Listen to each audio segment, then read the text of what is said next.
नमस्कार दोस्तों, एक नई कहानी के साथ मैं आपका फिर से स्वागत करती हूँ। ट्रेन से उतर मैं और दादी ने गांव की बस पकड़ी।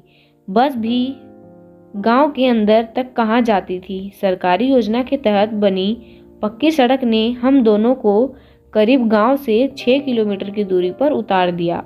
सड़क के किनारे बिसना बैलगाड़ी लिए खड़ा हुआ था। दादी के उसने पैर छुए। बिसना दादी के देवर का पोता था।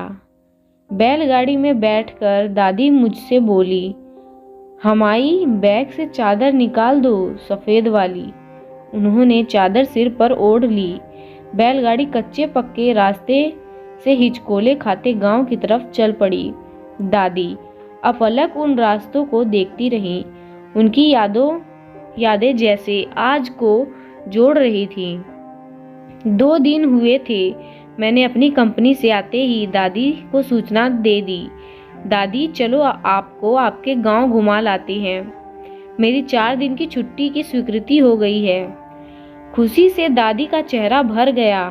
बहुत दिनों से जिद कर रही थी वह अपने ससुराल जाने की।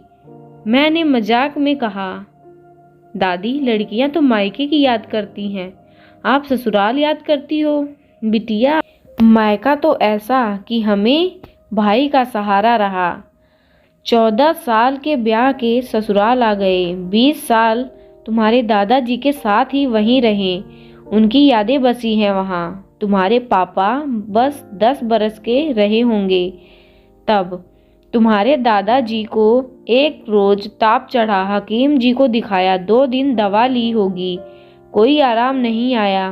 बस चटपट सब निपट गया। तुम्हारे पापा के मामा आके हम माँ बेटे को शहर ले आए।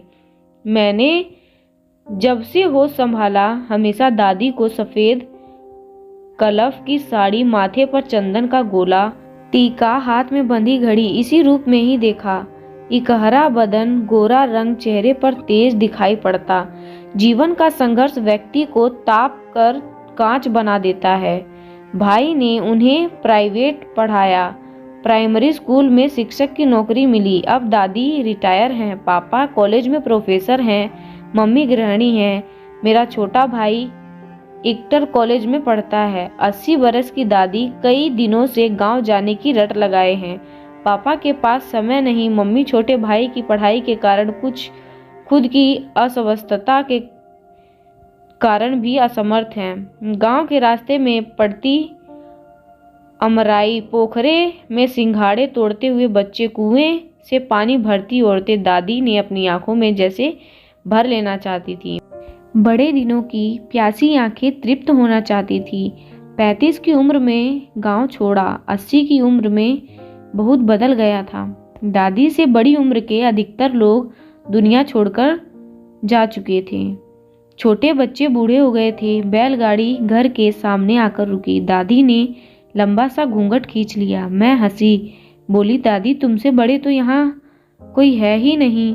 तुम्हारे बराबर और तुमसे छोटे ही हैं यहाँ। फिर ये घूंघट किस लिए? बिटिया, ये जो घूंघट घर है ना, घूंघट डाल के इसमें आई थी।